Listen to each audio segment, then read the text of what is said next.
بے علمی انسانوں کو یا معاشرے کو اتنا نقصان نہیں پہنچاتی جتنا نقصان آپ کو غلط علمی یا غلط بنیادوں پر حاصل کیے گئے علم سے پہنچتا ہے۔ دوستو، بہت سارے یوٹیوبرز معاشرے میں آپ کو علم تو دے رہے ہوتے ہیں، لیکن وہ تھرل کر کے آپ کو غلط علم بھی پہنچا رہے ہوتے ہیں۔ اس کی جدید مثال ایک حقیقت ٹی وی پاکستانی معاشرے میں پائے جانے والا ایک ایسا ٹی وی ہے جو کہ آپ کو کہیں بھی کوئی بارش ہوگی یا طوفان آئے گا تو وہ ٹی وی آپ کو بتائے گا کہ فلانے ملک میں اللہ کا عذاب آ چکا ہے۔ اسی طریقے سے میری نظر سے ایک اور نیا میڈیا پرسن یا کہہ لیں سوشل میڈیا پرسن گزرا، جس کے علم کو میں نے جب پڑھا تو مجھے بہت حیرانی ہوئی اور میں سوچ میں پڑ گیا کہ کس طریقے سے عوام کو تھرل کر کے یا ایموشنز کی بنیاد پر پاکستان کی بھولی بھالی عوام کو کیپچر کیا جاتا ہے، ان کے ایموشنز کو جو ہے وہ اپنی طرف متوجہ کیا جاتا ہے۔ آپ تھرل کو ضرور سنیں، تھرل کو ضرور دیکھیں، لیکن جس طرح میں نے پہلے کہا کہ غلط علمی کو پروموٹ نہ کریں۔ لیکن ہمارے معاشرے میں جو غلط علمی ہے وہ معاشرے کے ہر شعبے میں پائی جاتی ہے۔ جس طریقے سے مذہب کے بارے میں غلط علمی، اپنی تاریخ اور فاؤنڈیشن کے بارے میں غلط علمی کا شکار ہونا، اپنی تاریخ اور اپنی پہچان کے حوالے سے غلط بنیادوں پر، غلط تاریخ پر جو ہے وہ متفق ہونا یا اس طرف اٹریکٹ ہونا یا اس کو دل سے قبول کر لینا۔ جس طرح آپ کی مطالعہ پاکستان میں بہت ساری تاریخ کی چیزیں جو لکھی گئی ہیں وہ آج قوم کو معلوم ہو رہا ہے کہ یہ چیزیں بے بنیاد ہیں یا مکمل طور پر ہمیں صحیح طریقے سے پہنچائی نہیں گئیں۔ اسی طریقے سے ایک اور پاکستانی میری نظر سے گزرا جس کی تھرلنگ ویڈیوز پہ لوگ بڑا متوجہ ہوتے ہیں۔ کہیں اس غلط ذہن سازی کے تانے بانے، غلط قسم کی ملا سازی جو معاشرے میں کی گئی ہے، یہ غلط قسم کے معاشرتی اور سیاسی رجحانات کو معاشرے میں پروموٹ کیا گیا ہے، کیا اس کے تانے بانے وہاں سے تو نہیں ملتے؟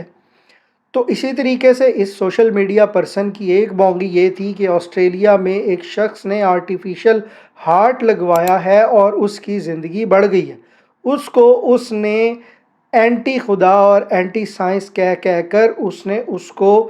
جو ہے وہ بہت ہی کریٹیسائز کر دیا اور اس ہائپ پر وہ لے گیا ہے جیسے خدا کے ساتھ جنگ ہے۔